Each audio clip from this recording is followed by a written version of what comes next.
ನಮಸ್ಕಾರ. ನಾರಾಯಣಂ ನಿಖಿಲ ಪೂರ್ಣ ಗುಣೈಕದೇಹಂ ನಿರ್ದೋಷಮಾಪ್ಯದಮಪ್ಯಖಿಲೈಸು ವಾಕ್ಯೈಃ ಅಸ್ಯೋದ್ಭವಾದಿದಮಶೇಷ ವಿಶೇಷತೋಪಿ ವಂದ್ಯಂ ಸದಾ ಪ್ರಿಯತಮಂ ನಮಸನ್ನಮಾಮಿ. ಕೃಷ್ಣಾಯ ವಾಸುದೇವಾಯ ಹರಯೇ ಪರಮಾತ್ಮನೇ ಪ್ರಣತಃ ಕ್ಲೇಶನಾಶಾಯ ಗೋವಿಂದಾಯ ನಮೋ ನಮಃ. ಅಭ್ರಮಂ ಭಂಗರಹಿತಂ ಅಜಡಂ ವಿಮಲಂ ಸದಾ ಆನಂದತೀರ್ಥಮತುಳಂ ಭಜೆ ತಾಪತ್ರಯಾಪಹಂ. पृथ्वीमण्डलमध्यस्थाः पूर्णबोधमतानुगाः वैष्णवाः विष्णुहृदयाः तान्नमस्ये गुरून् मम. तपस्वाध्याय शुश्रूषा कृष्णपूजा रतं मुनिं विश्वेशम् इष्टदं वन्दे परिव्राट् चक्रवर्तिनम्. श्रीगुरुभ्यो नमः. हरि ओಂ. 16ನೇ ಶ್ಲೋಕ ಆಗಬೇಕು. 5ನೇ ಅಧ್ಯಾಯದ 16ನೇ ಶ್ಲೋಕ. ಹೌದಾ? ಹೌದು. ಸರಿ. ಜ್ಞಾನೇನ ತು ತದಜ್ಞಾನಂ ಯೇಷಾಂ ನಾಶಿತಮಾತ್ಮನಃ ತೇಷಾಮಾದಿತ್ಯವತ್ ಜ್ಞಾನಂ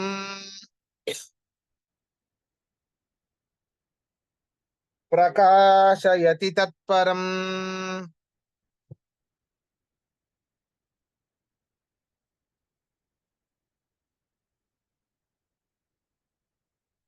ಈ ಶ್ಲೋಕದಲ್ಲಿ ಹಿಂದಿನ ಒಂದು ಶ್ಲೋಕದ ಒಂದು ಲಿಂಕ್ ಅನ್ನು ಇಟ್ಟುಕೊಂಡು ಹೇಳ್ತಾ ಇದ್ದಾನೆ ಕೃಷ್ಣ ಪರಮಾತ್ಮ. ಸರ್ವತ್ರ ಸ್ಥಿತನಾದ ಪರಮಾತ್ಮನನ್ನ ನೋಡುವುದಕ್ಕೆ ಜೀವಿಗಳಿಂದ ಏಕೆ ಸಾಧ್ಯ ಇಲ್ಲ ಅಂತ ಪ್ರಶ್ನೆ ಬಂದಾಗ, ಅಜ್ಞಾನೇನಾವೃತಂ ಜ್ಞಾನಂ ತೇನ ಮುಖ್ಯಂತಿ ಜಂತವಃ. ಅಜ್ಞಾನದಿಂದ ಇವರ ಜ್ಞಾನ ಆವೃತವಾಗಿದೆ, ಆದ್ದರಿಂದಾಗಿ ಇವರು ಸರ್ವತ್ರ ವ್ಯಾಪ್ತನಾದ ಪರಮಾತ್ಮನನ್ನ ನೋಡುವುದಕ್ಕೆ ಆಗೋದಿಲ್ಲ. ಹಾಗಾದ್ರೆ ಈ ಆವರಕವಾದಂತಹ ಅಜ್ಞಾನವನ್ನ ಕಳೆದುಕೊಂಡ್ರೆ ಪರಮಾತ್ಮನ ನೋಡಬಹುದು, ಸರ್ವತ್ರ ವ್ಯಾಪ್ತನಾದ ಪರಮಾತ್ಮ ನೋಡಬಹುದು ಅಂತ ಆಯ್ತು. ಅದನ್ನೇ ಇಲ್ಲಿ ಹೇಳ್ತಾ ಇದ್ದಾರೆ. ಹಾಗಾದ್ರೆ ಅಂತಹ ಅಜ್ಞಾನವನ್ನ ಕಳೆದುಕೊಳ್ಳೋದು ಹೇಗೆ ಹೇಳ್ತಾ ಇದ್ದಾನೆ ಕೃಷ್ಣ ಪರಮಾತ್ಮ. ಜ್ಞಾನೇನ ತು ತದಜ್ಞಾನಂ ಯೇಷಾಂ ನಾಶಿತಮಾತ್ಮನಃ ತೇಷಾಂ ಆದಿತ್ಯವ ಜ್ಞಾನಂ ಪ್ರಕಾಶಯತಿ ತತ್ಪರಂ. ಯಾವ ಒಬ್ಬ ಮನುಷ್ಯ ಈ ಆವರಕವಾದಂತಹ ಅಜ್ಞಾನ ಏನಿದೆ, ಈ ಅಜ್ಞಾನವನ್ನ ಯಾವುದರಿಂದ ನಾಶ ಮಾಡ್ಕೊಳ್ಬೇಕು ಗೊತ್ತಾ? ಶಾಸ್ತ್ರಜನ್ಯವಾದ ಪರಮಾತ್ಮನ ಜ್ಞಾನದಿಂದ. ಶಾಸ್ತ್ರಗಳನ್ನ ಓದಬೇಕು, ಅದರಲ್ಲಿ ವರ್ಣಿತವಾದಂತಹ ಪರಮಾತ್ಮನ ಗುಣಗಳ ಚಿಂತನೆಯನ್ನ ಮಾಡಿದಾಗ ಪರಮಾತ್ಮನು ನೋಡಿ, ಪರಮಾತ್ಮನನ್ನ ಸಾಕಲ್ಯವನ್ನು ತಿಳಿಲಿಕ್ಕೆ ಸಾಧ್ಯ ಇಲ್ಲ, ಸಂಪೂರ್ಣವಾಗಿ ತಿಳಿಲಿಕ್ಕೆ ಸಾಧ್ಯ ಇಲ್ಲ, ಸ್ವಲ್ಪವೂ ಕೂಡ ತಿಳಿಲಿಕ್ಕೆ ಸಾಧ್ಯ ಇಲ್ಲ. ಆದರೆ ಆ ಶಾಸ್ತ್ರಗಳಲ್ಲಿ ಎಷ್ಟು ವರ್ಣಿತವಾಗಿದೆಯೋ ಅದರಲ್ಲಿ 1-2% ಆದ್ರೂ ಸರಿಯಾಗಿ ತಿಳ್ಕೊಂಡ್ರೆ ನಮ್ಮಲ್ಲಿರುವಂತಹ ಅಜ್ಞಾನ ನಾಶವಾಗತ್ತೆ. ಇಂತಹ ಅಜ್ಞಾನ ನಾಶವನ್ನ ಮಾಡಿಕೊಂಡು ಆ ಜ್ಞಾನವು ಅರ್ಥಾತ್ ಪರಬ್ರಹ್ಮ ಜ್ಞಾನವು ಏನ್ ಮಾಡುತ್ತೆ? ಆತ್ಮನಃ ತತ್ಪರಂ ಜ್ಞಾನಂ, ಉತ್ತಮವಾದ ಜ್ಞಾನವು ತತ್ಪರಂ ಆ ಪರಮಾತ್ಮನನ್ನ ಆದಿತ್ಯವತ್ ಪ್ರಕಾಶಯತಿ, ಸೂರ್ಯನಂತೆ ಪ್ರಕಾಶಗೊಳಿಸುತ್ತೆ. ಆದ್ದರಿಂದ ಪರಮಾತ್ಮ ಜ್ಞಾನ ಅಷ್ಟು ಮುಖ್ಯ. ಆ ಪರಮಾತ್ಮ ಜ್ಞಾನ ಬಂತು ಅಂತ ಆದ್ರೆ ಅವನು ಆ ಜ್ಞಾನದಿಂದಾಗಿ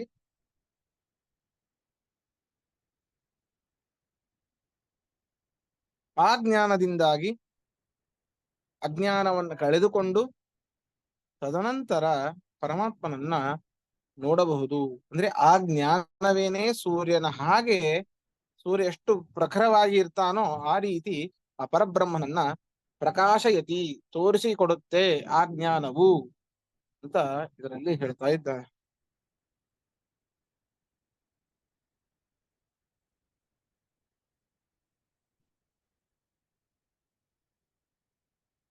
ನೋಡಿ ಇದು ಅರ್ಥ ನೋಡಿ ಇದರದ್ದು. ಆತ್ಮನಃ ಭಗವಂತನ, ಆತ್ಮನಃ ಭಗವಂತನ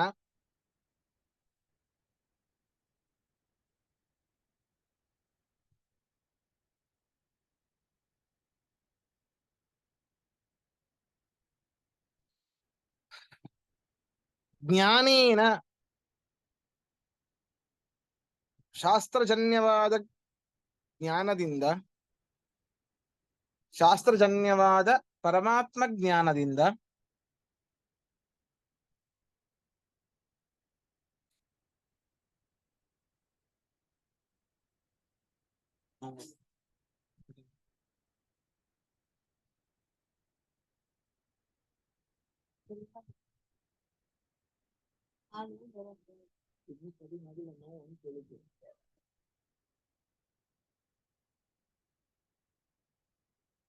ಆತ್ಮ ಜ್ಞಾನೇನ ಶಾಸ್ತ್ರಜನ್ಯವಾದ ಜ್ಞಾನದಿಂದ, ಪರಮಾತ್ಮ ಜ್ಞಾನದಿಂದ, ಯೇಷಾಂ ಯಾರ ಅಜ್ಞಾನವು, ಯೇಷಾಂ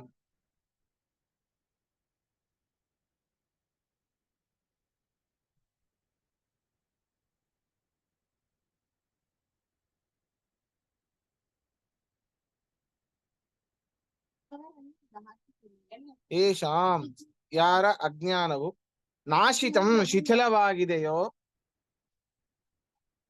ನಾಶಿತಂ ಶಿಥಿಲವಾಗಿದೆಯೋ, ತೇಷಾಮೇವ ಅವರ, ತೇಷಾಮೇವ ಅವರ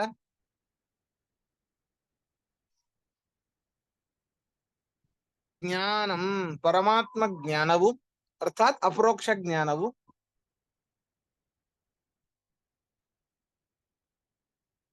ಜ್ಞಾನಂ ಅಪರೋಕ್ಷ ಜ್ಞಾನವು, ತತ್ ಆ ತತ್ ತತ್ಪರಂ ಆ ಭಗವಂತನನ್ನು, ತತ್ಪರಂ ಆ ಭಗವಂತನನ್ನು,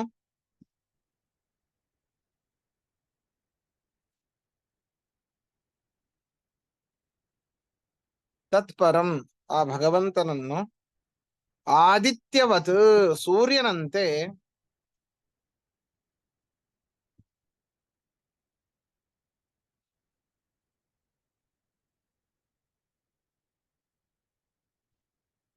ಆದಿತ್ಯವತ್ ಸೂರ್ಯನಂತೆ ಪ್ರಕಾಶಯತಿ ಪ್ರಕಾಶಿಸುತ್ತದೆ,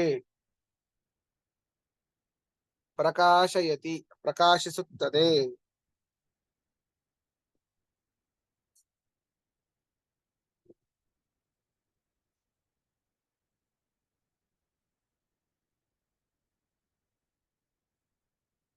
ಪ್ರಶ್ನೆ ಇದ್ರೆ ಕೇಳಿ.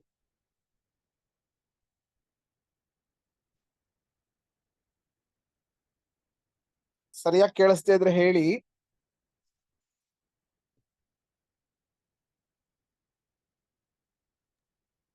ಕ್ಲಿಯರ್ ಆಗಿ ಕೇಳಿಸ್ತಾ ಇದೆ ಆಚಾರ್ಯ. ಇದ್ರಲ್ಲಿ ಒಂದು ಚಿಕ್ಕ ಪ್ರಶ್ನೆ, ನಾನು ಎಲ್ಲಿಂದ ನೋಡ್ತಿರೋ ಗೊತ್ತಿಲ್ಲ, ಗೀತಾ ವಿವೃತ್ತಿಯಿಂದ ಇರಬಹುದು. ರಾಯರು ಗೀತಾ ವಿವೃತ್ತಿಯಲ್ಲಿ ಸ್ವರೂಪ ಜ್ಞಾನ, ಆಮೇಲೆ ಇನ್ನಂತದ್ದು ವೃತ್ತಿ ಜ್ಞಾನ ಅಂತ ಹೇಳ್ತಾರೆ, ಆಮೇಲೆ ಪರೋಕ್ಷ ಪರೋಕ್ಷ ಅಂತಾರೆ. ಅದು ಸ್ವಲ್ಪ ಕನ್ಫ್ಯೂಸ್ ಆಗ್ತದೆ. ಬಾಕಿಯವರು ಅರುಣ ಅವರು ಈಗ ಕೇಳಿರ್ಬೋದು, ಅವ್ರಿದ್ರು ಅದೇ ಪಾಠದಲ್ಲಿ, ಅರುಣ ರಾಜಗಳು. ಸೊ ಅದು ನಿಮಗೇನು ಗೊತ್ತಿದೆ? ಅಲ್ಲ, ಅವ್ರು ಮತ್ತೆ ರಿಪೀಟ್ ಮಾಡ್ಲಿ. ಸರಿ, ರಿಪೀಟ್ ಮಾಡ್ಲಾ? ಸರಿ. So you are not paying attention. ಅಲ್ಲ, ನನ್ಗೊಂದು ಡೌಟ್ ಇತ್ತು, ನಾನು ಅದೇ ನೋಡ್ತಾ ಇದ್ದೆ. ನೀವು ಅನ್ವಯದಲ್ಲಿ ತದಜ್ಞಾನಂ ಬಿಟ್ಬಿಟ್ಟಿದ್ದೀರಾ ಏನು ಅಂತ ನಾನು ನೋಡ್ತಾ ಇದ್ದೆ. ಇಲ್ಲ, ತತ್ ಅಜ್ಞಾನಂ ಹೇಳಿದಿನಿ. ತದ್ ಅಜ್ಞಾನಮ್ಮ ಅದು ಬಿಡಿಸಿ ಹೇಳಿದ್ದೆ ಅಷ್ಟೇ. ಹ್ಮ್. ಅಲ್ಲ, ಅಜ್ಞಾನಂ ಎಂಬುದು ಕೆಳಗ್ ಮತ್ತೆ ಬರುತ್ತೆ. ಆದಿತ್ಯ ಆದಿತ್ಯವತ್ ಜ್ಞಾನಂ ಅಂತ. ಅದು ಆದಿತ್ಯವತ್ತು ಜ್ಞಾನಂ ಅಷ್ಟೇ ಅದು. ಹ್ಮ್. ತದಜ್ಞಾನಂ ಎಲ್ಲಿ ಬಂತು? ನಾನು ಬರ್ಕೊಂಡೇ ಇಲ್ಲ, ಅದಕ್ಕೆ ಕೇಳ್ತಾ ಇದ್ದೀನಿ. ಯೇಷಾಂ ಯೇಷಾಂ ಆದ್ಮೇಲೆ ಬರುತ್ತೆ ನೋಡಿ. ಹಾ, ಸರಿ, ಬರ್ಕೊಂಡಿಲ್ಲ ಹೌದು. ನಾನು. ಅವರ ಅಜ್ಞಾನ ಅಂತನಾ? ಹಾ, ಹ್ಮ್, ಸರಿ. ಸಾರಿ, ಹೇಳಿ. ಡಿಸ್ಟರ್ಬ್ ಮಾಡ. ಇಲ್ಲ, ನಾನು ಇದು ನೋಡ್ತಾ ಇದ್ದೀನಿ. ನೀವು ನೀವು ಇದು ಬಿಡಿಸಿ ಹೇಳುವಾಗ ನೋಟ್ಸ್ ತಗೋತೀನಿ. ಯಾರು ಹೇಳಿದ್ರು, ಯಾವ ಆಚಾರ್ಯ ಹೇಳಿದ್ರು. ಅದರಲ್ಲಿ ಹಳೆ ಇದು ಗೀತಾ ವಿವೃತ್ತಿನಲ್ಲಿ ಇದು ರಾಯರು ವ್ಯಾಖ್ಯಾನದಲ್ಲಿ ಬರೀತಾರೆ, ವೃತ್ತಿ ಜ್ಞಾನ ವರ್ಸಸ್ ಸ್ವರೂಪ ಜ್ಞಾನ. ವೃತ್ತಿ ಜ್ಞಾನ ಮುಂದಿನ ಜನ್ಮಕ್ಕೆ ಹೋಗತ್ತೆ, ಸ್ವರೂಪ ಜ್ಞಾನ ಈ ಜನ್ಮದಲ್ಲೇ ಮುಗಿಯುತ್ತೆ ಅಂತ ನಂದ ಅರ್ಥ. I might be wrong. ಇಲ್ಲ ನೋಡಿ, ಇಷ್ಟೇ ವ್ಯತ್ಯಾಸ. ಈಗ ಇಲ್ಲಿ ನಾವು ಇನ್ನೊಂದು ಪ್ರಶ್ನೆ ಮಾಡ್ಕೊಳ್ಬಹುದು. ಏನು ಅಂತಂದ್ರೆ, ಹಿಂದೆ ಹೇಳಿದ ಕೃಷ್ಣ ಪರಮಾತ್ಮ ಅಜ್ಞಾನೇನ ಆವೃತಂ ಜ್ಞಾನಂ, ಜ್ಞಾನವು ಅಜ್ಞಾನದಿಂದ ಆವೃತವಾಗಿದೆ. ಹಾಗಾದ್ರೆ ಈಗ ಉದಾಹರಣೆಗೆ ಇಟ್ಟುಕೊಳ್ಳಿ, ಒಂದು ಮಡಿಕೆ ಮೇಲೆ ಬಟ್ಟೆಯನ್ನು ಹೊದಿಸಲಾಗಿದೆ. ಮಡಿಕೆ ಮೇಲೆ ಬಟ್ಟೆಯನ್ನು ಹೊದಿಸಲಾಗಿದೆ, ಆದ್ರಿಂದ ಮಡಿಕೆ ಕಾಣಿಸ್ತಾ ಇಲ್ಲ. ಹಾಗಾದ್ರೆ ಆ ಮಡಿಕೆ ಕಾಣಿಸ್ಬೇಕು ಅಂದ್ರೆ ಏನ್ ಮಾಡಬೇಕು? ಬಟ್ಟೆಯನ್ನು ಸರಿಸ್ಬೇಕು. ಈಗ ಬಟ್ಟೆ ಸರಿಸೋದು ಯಾರು ಗೊತ್ತಾ? ಮತ್ತೆ ಮಡಿಕೆ ಅಂತ ಹೇಳಬೇಕು. ಸರಿ ಆಗತ್ತಾ? ಬಟ್ಟೆ ಸರಿಸೋದು ಮಡಿಕೆ ಅಂತ ಹೇಳಿ ಸರಿ ಆಗತ್ತಾ? ಮೊದಲೇನೆ ಆ ಮಡಿಕೆ ಮೇಲೆ ಬಟ್ಟೆ ಆವರಕವಾಗಿಬಿಟ್ಟಿದೆ. ಈಗ ಹಾಗೆ ಹೇಳ್ತಾ ಇದ್ದೀನಿ ಕೃಷ್ಣ ಪರಮಾತ್ಮ ಇಲ್ಲಿ, ಜ್ಞಾನಂ ಅಜ್ಞಾನೇನ ಆವೃತಂ, ಜ್ಞಾನವು ಅಜ್ಞಾನದಿಂದ ಆವೃತವಾಗಿದೆ ಅಂತಂದ ಮೇಲೆ ಈಗಿನ ಶ್ಲೋಕದಲ್ಲಿ 16ನೇ ಶ್ಲೋಕದಲ್ಲಿ ಏನ್ ಹೇಳ್ತಾ ಇದ್ದಾನೆ? ಜ್ಞಾನೇನದು ತದಜ್ಞಾನಂ ಯೇಷಾಂ ನಾಶಿತಮಾತ್ಮನಃ, ಜ್ಞಾನದಿಂದಾಗಿ ಯಾವ ಆ ಅಜ್ಞಾನವು ಶಿಥಿಲಗೊಳ್ಳಲ್ಪಟ್ಟಿದೆಯೋ ಅದು ಹೇಗ್ ಸಾಧ್ಯ? ಜ್ಞಾನ ಮುಂಚೆನೆ ಅಜ್ಞಾನದಿಂದ ಆವೃತವಾಗಿದೆ, ಹೌದಾ? ಮತ್ತೆ ಆವೃತವಾಗಿರುವಂತಹ ಜ್ಞಾನವು ಆವರಕವಾಗಿರುವಂತಹ ಅಜ್ಞಾನ ನಾಶ ಮಾಡ್ಲಿಕ್ಕೆ ಹೇಗೆ ಸಾಧ್ಯ ಅಂತಂದ್ರೆ, ಇಲ್ಲಿ ಎರಡು ಪ್ರಶ್ನೆ ಇಲ್ಲಿ ಅವಾಗ ಬರೋದು, ಸ್ವರೂಪ ಜ್ಞಾನ ವೃತ್ತಿ ಜ್ಞಾನ ಅಂತ. ಹೌದಾ? ಸ್ವರೂಪ ಜ್ಞಾನ ಅಂತಂದ್ರೆ ನಮ್ಮ ಆತ್ಮನ ಸ್ವರೂಪ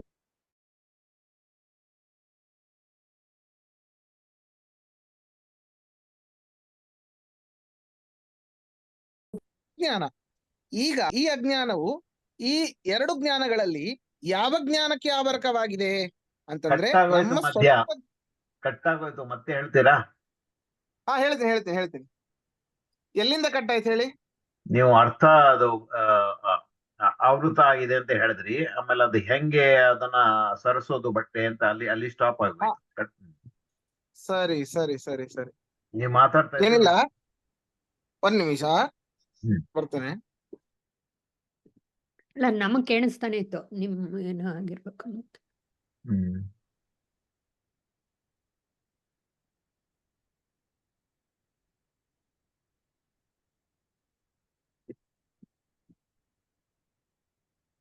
ಹಾ, ಈಗ ಕೇಳಿಸ್ತಾ ಇದೆನಾ? ಹಾ, ಕೇಳಿಸ್ತಿದೆ. ಸರಿ. ಈಗ ಮಡಿಕೆ ಮೇಲೆ ಬಟ್ಟೆ ಹೊದಿಸಲ್ಪಟ್ಟಿದೆ, ಮಡಿಕೆ ಕಾಣಿಸ್ಬೇಕು ಅಂದ್ರೆ ಬಟ್ಟೆ ಸರಿಸ್ಬೇಕು. ಬಟ್ಟೆ ಸರಿಯೋದು ಹೇಗೆ ಅಂದ್ರೆ ಆ ಮಡಿಕೆಯಿಂದ. ಅದು ಹೇಗೆ ಸಾಧ್ಯ?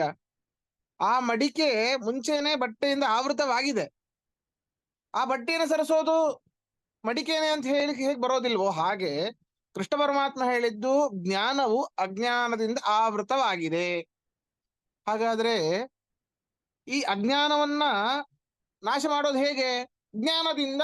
ಜ್ಞಾನೇನದು ತದಜ್ಞಾನಂ, ಜ್ಞಾನದಿಂದ ಅಜ್ಞಾನವನ್ನು ನಾಶ ಮಾಡಬೇಕು. ಅಲ್ಲ, ಮುಂಚೆನೆ ಜ್ಞಾನವು ಅಜ್ಞಾನದಿಂದ ಆವೃತವಾದರೆ ಕೇಳಿಸ್ತಿಲ್ವಾ? ಕೇಳಿಸ್ತಿದೆ. No problem. ಹಾ, ಜ್ಞಾನವು ಮುಂಚೆನೆ ಅಜ್ಞಾನದಿಂದ ಆವೃತವಾದರೆ ಅಂತಹ ಆವೃತವಾದಂತಹ ಜ್ಞಾನವು ಆವರಕವಾಗಿರುವಂತಹ ಅಜ್ಞಾನವನ್ನ ನಾಶ ಮಾಡ್ಲಿಕ್ಕೆ ಹೇಗ್ ಸಾಧ್ಯ? ಅದು ಬೇರೆ ಎಲ್ಲ ಹೊರಗಡೆ ಇರಬೇಕು ಜ್ಞಾನ, ಅದು ಬಂದು ಇದನ್ನ ಸರಿಸಬೇಕು, ಇದನ್ನ ನಾಶ ಮಾಡಬೇಕು. ಇದು ಈ ಜ್ಞಾನವು ಮುಂಚೆನೇ ಅಜ್ಞಾನದಿಂದ ಆವೃತವಾಗಿದೆ. ಆವೃತವಾಗಿರುವಂತಹ ಜ್ಞಾನವು ಆವರಕವಾಗಿರುವಂತಹ ಅಜ್ಞಾನವ ನಾಶವನ್ನ ಹೇಗ್ ಮಾಡತ್ತೆ ಅಂತಂದ್ರೆ, ಅಲ್ಲಿ ಬರುವಂತಹ ಉತ್ತರ ಎರಡು ಜ್ಞಾನ ಇದೆ. ಒಂದು ಸ್ವರೂಪ ಜ್ಞಾನ, ಇನ್ನೊಂದು ವೃತ್ತಿ ಜ್ಞಾನ ಅಂತ. ಸ್ವರೂಪ ಜ್ಞಾನ ಅಂತಂದ್ರೆ ನಮ್ಮ ಆತ್ಮನ ಸ್ವರೂಪ ಜ್ಞಾನ. ಹಾಗಾದ್ರೆ ಈ ಅಜ್ಞಾನ ಯಾವುದಕ್ಕೆ ಆವರಕವಾಗಿದೆ ಅಂತಂದ್ರೆ, ನಮ್ಮ ಆತ್ಮಸ್ವರೂಪ ಜ್ಞಾನಕ್ಕೆ ಆವೃತವಾಗಿದೆ ಅಜ್ಞಾನ. ಹೌದಾ? ನಮ್ಮ ಆತ್ಮಸ್ವರೂಪ ಜ್ಞಾನಕ್ಕೆ ಆವೃತವಾಗಿದೆ ಈ ಅಜ್ಞಾನ. ಹಾಗಾದ್ರೆ ಯಾವ ಜ್ಞಾನದಿಂದ ನಾಶವಾಗುತ್ತೆ ಈ ಅಜ್ಞಾನ ಅಂತಂದ್ರೆ, ವೃತ್ತಿ ಜ್ಞಾನದಿಂದ ನಾಶವಾಗತ್ತೆ. ಶಾಸ್ತ್ರಜ್ಞಾನ. ಏನು ವೃತ್ತಿ ಜ್ಞಾನ ಅಂತಂದ್ರೆ, ಶಾಸ್ತ್ರಜನ್ಯವಾದ ಪರಮಾತ್ಮನ ಜ್ಞಾನದಿಂದಾಗಿ ಈ ಆವರಕವಾಗಿರುವಂತಹ ಜ್ಞಾನವು ನಾಶವಾಗತ್ತೆ. ಇದು ಅದರಿಂದ ಗೊತ್ತಾಯ್ತಾ? ಅಲ್ಲ, ಡೈಮಂಡ್ ಕಟ್ಸ್ ಡೈಮಂಡ್ ಅಂತಾರಲ್ಲ ಹಾಗೆ. ಹಾ ಇದು ಡೈಮಂಡ್ ಅಲ್ಲ, ಇದು ಅಜ್ಞಾನ. ಅಲ್ಲ. ಡೈಮಂಡ್ ಅಲ್ಲ ಅದು. ಅಲ್ಲಲ್ಲ, ಹಾಗೆ ಅಂದೆ. ಹೌದು. ಆದ್ರೆ ಪರಮಾತ್ಮ ಜ್ಞಾನ, ಶಾಸ್ತ್ರಜನ್ಯವಾದ ಪರಮಾತ್ಮನ ಜ್ಞಾನದಿಂದಾಗಿ ಆ ಆವರಕವಾಗಿರುವಂತಹ ಅಜ್ಞಾನವು ನಾಶವಾಗತ್ತೆ. ತದನಂತರ ಆತ್ಮಸ್ವರೂಪ ಜ್ಞಾನ ಬರ್ತದೆ, ತದನಂತರ ಅಪರೋಕ್ಷ ಜ್ಞಾನ, ತದನಂತರ ಮೋಕ್ಷ. ಹೀಗೆ ಕೃಷ್ಣ ಪರಮಾತ್ಮ ಹೇಳಿದ್ದು. ನೋಡಿ, ಮೊಟ್ಟ ಮೊದಲಿಗೆ ನಮ್ಮನ್ನ ನಾವೇ ಸರಿಯಾಗಿ ತಿಳಿದೇ ಹೋದ್ರೆ ಪರಮಾತ್ಮನ ಏನ್ ತಿಳಿಲಿಕ್ಕೆ ಸಾಧ್ಯ? ಮತ್ತೊಬ್ಬರ ಮನಸ್ಸನ್ನ ಏನ್ ತಿಳಿಲಿಕ್ಕೆ ಸಾಧ್ಯ? ನಾವೇ ಸರಿಯಾಗಿ ನಮ್ಮನ್ನ ತಿಳಿದುಕೊಂಡಿಲ್ಲ ಅಂತಂದ ಮೇಲೆ ಪರಮಾತ್ಮನ ತಿಳಿಲಿಕ್ಕೂ ಸಾಧ್ಯ ಇಲ್ಲ. ಅದರಿಂದಾಗಿ ಈ ಅಜ್ಞಾನವು ನಮ್ಮ ಆತ್ಮನ ಸ್ವರೂಪ ಜ್ಞಾನಕ್ಕೆ ಆವರಕವಾಗಿದೆ. ಇದು ಸ್ವರೂಪ ಜ್ಞಾನ. ವೃತ್ತಿ ಜ್ಞಾನ ಅಂದ್ರೆ ಶಾಸ್ತ್ರಜನ್ಯವಾದ ಪರಮಾತ್ಮನ ಜ್ಞಾನ. ಗೊತ್ತಾಯ್ತಾ ಶ್ರೀಕಾಂತ್ ಅವ್ರೆ? ನಂಗೇನ್ ಅರ್ಥ ಆಗ್ತಾ ಇದೆ ಅಂದ್ರೆ, ಮತ್ತೆ ಹಾ. ಹೇಳ್ದಾಗೆ ಆಗಮಕ್ಕೆ ಹೋಗ್ಬೇಕು. ಆಗಮ ಇಂದ ಅದು ಮುಚ್ಚಿರೋದು ಮಡಕೆ ಓಪನ್ ಆಗಬಹುದು. ಅದ ಶಾಸ್ತ್ರಜನ್ಯ. ವೇದ, ಇದು ಮಹಾಭಾರತ, ಮೂಲ ರಾಮಾಯಣ ಎಲ್ಲ ಒಟ್ಟಿನಲ್ಲಿ ಹೌದು ಆಗಮಗಳು. ಹೌದು. ಅದಕ್ಕೆ ನಿಮ್ಗೆ ತಕ್ಕಾಗೆ ಯೋಗ್ಯತೆ ಇರೋ ಗುರು ಸಿಗ್ಬೇಕು. ನೀವ್ ಹೇಳ್ದಂಗೆ ನಮ್ಗೇನೆ ನಾವು ಏನೋದು ಗೊತ್ತಿಲ್ಲ, ಬೇರೆಯವ್ರದ್ದೇನೋ ದೇವ್ರನ್ನೇನೋ ಇನ್ನೊಂದು ಹರಿಪ್ರಸಾದನೂ ಇರ್ಬೇಕು. ಇಲ್ದರೆ ಹರಿಪ್ರಸಾದ ಇಲ್ದರೆ ಅದಾಗಲ್ಲ. ಅಲ್ಲ ಅದೇ ಅದು ವೃತ್ತಿ ಜ್ಞಾನ ಅನ್ನುವಂಥ ಶಾಸ್ತ್ರ ಜ್ಞಾನ ಬರುವಂತ ಸಾಮಾನ್ಯ ಅಲ್ಲ. ತಪಸ್ಸು ಬೇಕು. ಹೌದಾ? ಅದರಲ್ಲಿ ಒಂದು ಶ್ರದ್ಧೆ ಬೇಕು, ನಿಷ್ಠೆ ಬೇಕು. ಹಿಂದೆ ಹೇಳಿದ ಕೃಷ್ಣ ಪರಮಾತ್ಮ, ಶ್ರದ್ಧಾವಾನ್ ಲಭತೆ ಜ್ಞಾನಂ. ಯಾವ ಜ್ಞಾನ? ಇದೆ ವೃತ್ತಿ ಜ್ಞಾನವನ್ನೇ. ಶ್ರದ್ಧೆ ಬೇಕು. ಸುಮ್ನೆ ಓದಿ ಮುಚ್ಚಿಟ್ಬಿಟ್ರೆ ಯಾವಾಗಾದ್ರೂ ಒಮ್ಮೆ ಸರಸ್ವತಿ ಪೂಜೆಗೆ ಮಾತ್ರ ಧೂಳು ಹೊಡೆದು ಪೂಜೆ ಮಾಡಿದ್ರೆ ಅಲ್ಲ.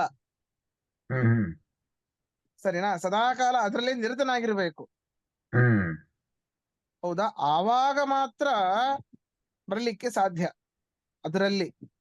ಅದರಲ್ಲಿ ಆ ತತ್ವಾಭಿಮಾನಿ ದೇವತೆಗಳು, ಆ ಶಾಸ್ತ್ರ ತತ್ವಾಭಿಮಾನಿ ದೇವತೆಗಳು ನಮಗೆ ಒಲಿಬೇಕು. ತದನಂತರ ಅದರಲ್ಲಿ ಜ್ಞಾನ ನಮ್ಮ ಬುದ್ಧಿಯಲ್ಲಿ ಸ್ಥಿರವಾಗಿ ನಿಲ್ಲಬೇಕು. ಬರೀ ಇಷ್ಟೇ ಮಾಡಿದ್ರೆ ಕೆಲವೊಬ್ರು ಸ್ವಾಭಾವಿಕವಾಗಿ ಶಾಣೆ ಇರ್ತಾರೆ, ಮಹಾ ಮೇಧಾವಿಗಳಿರ್ತಾರೆ, ಆದ್ರೆ ಯಾವ ಅನುಷ್ಠಾನವನ್ನು ಯಾವುದು ಮಾಡ್ತಾ ಇರೋದಿಲ್ಲ. ಏಕಾದಶಿ ಉಪವಾಸವನ್ನಾಗಲಿ ಉಳಿದ ಯಾವುದು ಮಾಡ್ತಾ ಇರೋದು, 2 ಸಂಧ್ಯಾ ಒಂದನ್ನು ಮಾಡ್ತಾ ಇರೋಲ್ಲ ಪುಣ್ಯಾತ. ಆದ್ರೆ ಮಹಾಜ್ಞಾನಿ ಇರ್ತಾರೆ, ಶಾಸ್ತ್ರದಲ್ಲಿ ಮಹಾಪಂಡಿತ. ಇದು ಪೂರ್ವ ಜನ್ಮದ ಪುಣ್ಯದಿಂದ ಬಂದಿರುತ್ತದಷ್ಟೇ. ಆದ್ರೆ ಈ ಜನ್ಮದಲ್ಲಿ ಅವರಿಗೆ ಏನೋ ಆ ಅನುಷ್ಠಾನದಲ್ಲಿ ಯಾವ ಮನಸ್ಸೇ ಇರೋದಿಲ್ಲ. ಅಂಥವರಿಗೂ ಕೂಡ ಆಗೋದಿಲ್ಲ, ಪರಮಾತ್ಮನ ಪ್ರಸಾದ ಸಿಗೋದಿಲ್ಲ. ಜ್ಞಾನ ಬರಬಹುದು, ತಜ್ಜನ್ಯವಾದ ಪರಮಾತ್ಮನ ಪ್ರಸಾದ ಮುಖ್ಯ. ಪರಮಾತ್ಮನ ಪ್ರಸನ್ನತೆ ಅದು ಬರೋದಿಲ್ಲ. ಎರಡೂ ಬೇಕು. ಊಟ ಅಂತಂದ್ರೆ ಎಲ್ಲ ಸಾಮಗ್ರಿಗಳು ಇರಬೇಕು. ಚಟ್ನಿ, ಕೋಸಂಬರಿ, ಪಲ್ಯ, ಪಾಯಸ, ಅನ್ನ, ಹುಳಿ, ಸಾರು, ಮಜ್ಜಿಗೆ, ಈ ರೀತಿ ಎಲ್ಲ ಇದ್ದಾಗ ಮಾತ್ರ ಅದು ಪುಷ್ಕಳ ಭೋಜನ ಅಂತ ಆಗತ್ತೆ. ಅವಾಗ ನಮಗೆ ತೃಪ್ತಿ ಆಗತ್ತೆ. ಬರೀ ಒಂದೇ ಐಟಮ್ ಮಾಡಿದ್ರಪ್ಪ ಅಂತ ಆಗೋದಿಲ್ಲ. ಎಲ್ಲವೂ ಬೇಕು. ಉಪ್ಪು ಹುಳಿ ಖಾರ ಹೇಗೆ ಎಲ್ಲವೂ ಬೇಕೋ ಅವಾಗ ನಮ್ಮ ನಾಲಿಗೆ ತೃಪ್ತಿ ಸಿಗೋದು. ಮನಸ್ಸು ತೃಪ್ತವಾಗೋದು. ಹಾಗೆ ಪರಮಾತ್ಮ ತೃಪ್ತನಾಗಬೇಕು ಅಂತಂದ್ರೆ ಎರಡೂ ಬೇಕು, ಎರಡೂ ಬೇಕು. ಇನ್ ಕೆಲವರೆಲ್ಲ ನೋಡಿ, ದಾಸವರೇಣ್ಯರೆಲ್ಲರೂ ಶಾಸ್ತ್ರವನ್ನು ಓದಿಲ್ಲ, ಆದರೆ ಶಾಸ್ತ್ರದ ಒಳಾರ್ಥವನ್ನ ತಿಳಿದಿದ್ದರು. ಹೌದಾ? ಶಾಸ್ತ್ರದ ಒಳಾರ್ಥವನ್ನು ಅವರೆಲ್ಲ ತಿಳಿದಿದ್ದರು. ಅದನ್ನೇ ಮಾತೃಭಾಷೆ ಕನ್ನಡ ಭಾಷೆಯಲ್ಲಿ ಸುಲಲಿತವಾಗಿ ಜನರ ಮನಸ್ಸಿಗೆ ಮುಟ್ಟುವ ದೊಡ್ಡ ಕಾರ್ಯವನ್ನ ಮಾಡಿದ್ದಾರೆ ಅವರು. ಆದ್ದರಿಂದ ಅನುಷ್ಠಾನವೂ ಇತ್ತು, ಶಾಸ್ತ್ರಜನ್ಯವಾದ ಜ್ಞಾನವೂ ಇತ್ತು. ಶಾಸ್ತ್ರ ಗರ್ಭದಲ್ಲಿ ಇರುವಂತಹ ವಿಶೇಷವಾದ ಜ್ಞಾನ ಅವರು ಪಡೆದಿದ್ರು. ಅದರಿಂದಾಗಿ ಪರಮಾತ್ಮ ಅವರಿಗೆ ಒಲಿದ, ಅನೇಕ ದಾಸ ಶ್ರೇಷ್ಠರಿಗೆ. ಅದರಿಂದ ಬರೀ ಜ್ಞಾನವನ್ನೇ ಪಡೆದ್ರೆ ಅಲ್ಲ, ಅವರು ಕರ್ಮಠರೂ ಆಗಿರಬೇಕು, ಶಾಸ್ತ್ರವನ್ನು ಓದ್ತಾ ಇರಬೇಕು. ಎರಡೂ ಆಗಿದ್ರೆ ಅವಾಗ ವೃತ್ತಿ ಜ್ಞಾನದಿಂದಾಗಿ ಪರಮಾತ್ಮನ ಪ್ರಸನ್ನತೆಯಿಂದಾಗಿ ಮೋಕ್ಷ ಎಂಬುವಂಥದ್ದು ಸಿಗತ್ತೆ. ಹೀಗಿದೆ ಇಷ್ಟು. ಧನ್ಯವಾದ ಆಚಾರ್ಯ. ಸೊ ಒಟ್ಟಿನಲ್ಲಿ ಸ್ವರೂಪ ಜ್ಞಾನನೂ ಇರಬೇಕು, ಅದ್ರ ಮೇಲೆ ವೃತ್ತಿ ಜ್ಞಾನ ಹರಿಪ್ರಸಾದದಿಂದ ಬರಬೇಕು. ಇಲ್ಲದೆ ನಿಮ್ಗೇನು ಸಿಗಲ್ಲ. ಒಂದಿದ್ರೆ ಇನ್ನೊಂದಿದ್ರೆ ಸಿಗಲ್ಲ, ಒಂದಿದ್ರೆ ಸಾಲದು. ಸ್ವರೂಪ ಜ್ಞಾನವೇ ಬಹಳ ಕಷ್ಟ. ಮೊಟ್ಟ ಮೊದಲಿಗೆ ನಮ್ಮ ಒಂದು ಯೋಗ್ಯತೆ. ಸ್ವರೂಪ ಜ್ಞಾನ ಅಂದ್ರೆ ಏನು? ನಾನು ಇಷ್ಟು ಕೆಲಸವನ್ನ ಮಾಡಬಲ್ಲೆ, ನನ್ನ ಹತ್ತಿರ ಇಷ್ಟು ಯೋಗ್ಯತೆ ಇದೆ, ಅಬಿಲಿಟಿ ಇಷ್ಟಿದೆ ನಂದು, ಈ ಗ್ರಂಥವನ್ನ ಓದಬಹುದು, ಇದನ್ನ ಅರಿಯಬಹುದು ಎನ್ನುವಂತಹ ವಿಶೇಷ ಜ್ಞಾನ ನಮಗೆ ಬಂದ್ಬಿಡ್ತದೆ. ನಮಗೆ ಇದು ಬಂತು ಅಂತ ಆದ್ರೆ ನಮ್ಮಲ್ಲಿ ಯಾವ ರೋಗಗಳು ಬರೋದಿಲ್ಲ. ಯಾಕೆ? ಸರಿಯಾಗಿ ನನ್ನ ಜ್ಞಾನ ನನಗೆ ಬಂತು ಅಂತ ಆದ್ರೆ ವಿಚಾರ ಮಾಡಿ, ನಾನು ಎಷ್ಟು ತಿನ್ನಬೇಕು, ನನ್ನ ಈ ಎಲ್ಲ ಕೆಲಸಗಳಿಗೆ ನನಗೆ ಆಹಾರ ಎಷ್ಟು ಬೇಕು ಅನ್ನೋದು ಗೊತ್ತಾಗತ್ತೆ. ಯಾಕೆ? ಅವನು ತನ್ನನ್ನು ತಾನು ತಿಳಿದುಕೊಂಡಿದ್ದಾನೆ. ಕೆಲವರೆಲ್ಲರೂ ಹೊಟ್ಟೆ ತುಂಬಿದ್ರೂನು ಇನ್ನೂ ರುಚಿಯಾಗಿದೆ ಅಂತ ತಿಂತಾರೆ, ಅದರಿಂದಾಗಿ ಅಜೀರ್ಣವಾಗಿ ರೋಗಾದಿಗಳೆಲ್ಲ ಬರೋದು. ಹೀಗೆ ಸ್ವರೂಪ ಜ್ಞಾನ ಇತ್ತು ಅಂತ ಆದ್ರೆ ರೋಗಾದಿಗಳು ಬರೋದಿಲ್ಲ. ನನಗೆ ರೋಗ ಇಲ್ಲ, ಇನ್ನೂ ನನ್ನ ಶರೀರ ಚೆನ್ನಾಗಿರಬೇಕು, ಒಳಗಡೆ ಇರುವಂತಹ ಬ್ಯಾಡ್ ಸೆಲ್ಸ್ ಸಾಯ್ಬೇಕು, ಗುಡ್ ಸೆಲ್ಸ್ ಬರಬೇಕು ಅಂತಂದ್ರೆ ಏಕಾದಶಿ ಉಪವಾಸಾದಿಗಳನ್ನ ಮಾಡಬೇಕು ಎನ್ನುವಂತಹ ಜ್ಞಾನವೂ ಬರ್ತದೆ. ಅದರಿಂದಾಗಿ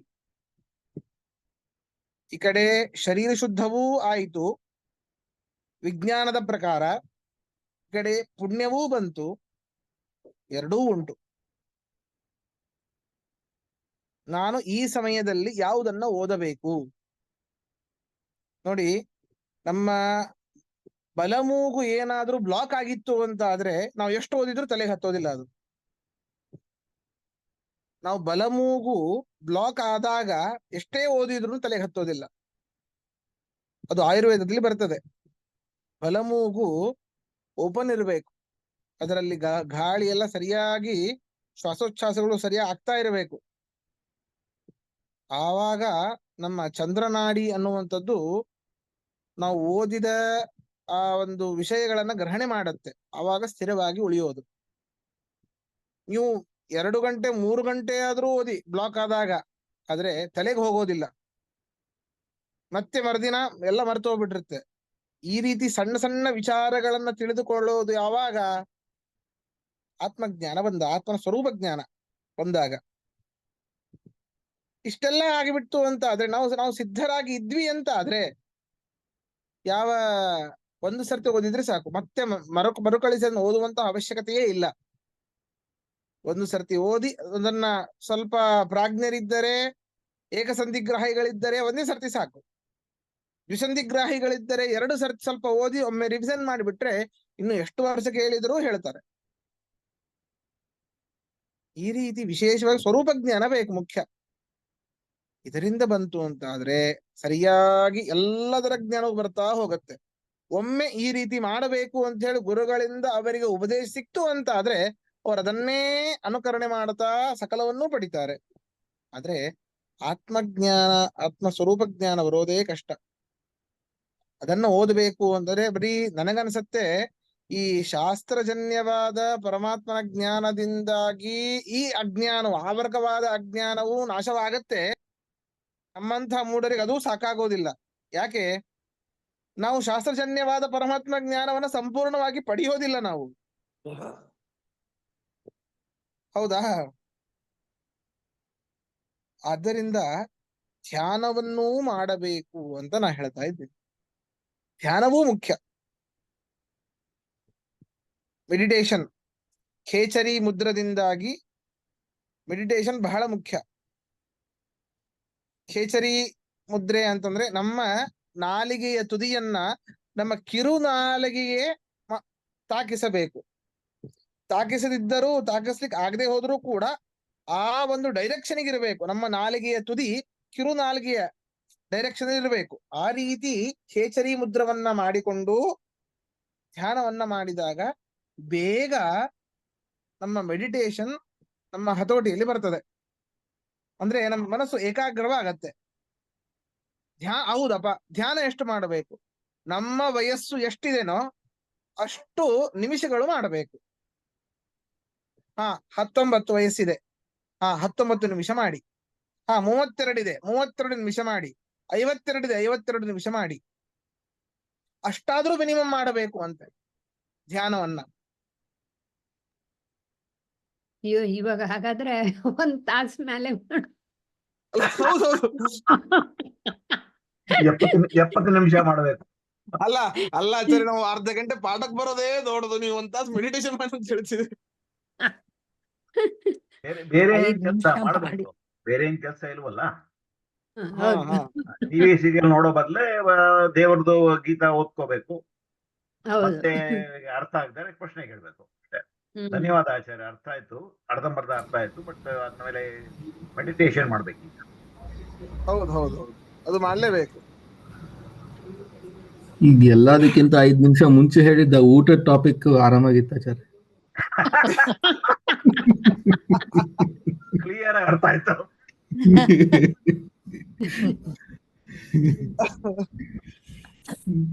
ಎಂಟು ನಿಮಿಷ ಇದೆ. ಶಾಸ್ತ್ರೋಕ್ತವಾಗಿ ಅದು ಊಟ ಎಲ್ಲ A to Z. ಗೊತ್ತು. ಆದ್ರೆ ಈಗ ದ್ವಿದಳ ವ್ರತ ನಡೀತಾ ಇದೆ, ಅವೆಲ್ಲ ಸಿಗಲ್ಲ ನಿಮ್ಗೆ. ಈಗ 7 ನಿಮಿಷ ಇದೆ ಆಚಾರ್ಯ. ಎರಡನೇದು 17 ಸ್ವಲ್ಪ ಹೇಳ್ಬಹುದು, ಆದ್ರೆ ಪೂರ್ತಿ ಮಾಡೋಕ್ಕಾಗಲ್ಲ. ಬೇಡ ನಾಳೆನೇ ಹೇಳೋಣ ತಗೊಳ್ಳಿ. ಆಯ್ತು, ಇದು ನಾನೇ ಜೀರ್ಣಿಸ್ಕೊತೀನಿ. ಶ್ರೀಕೃಷ್ಣಾರ್ಪಣಮಸ್ತು. ಅಧ್ಯಕ್ಷ ನಮಸ್ಕಾರ ಆಚಾರ್ಯ. ಕೃಷ್ಣಾರ್ಪಣ. ನಮಸ್ಕಾರ ಆಚಾರ್ಯ.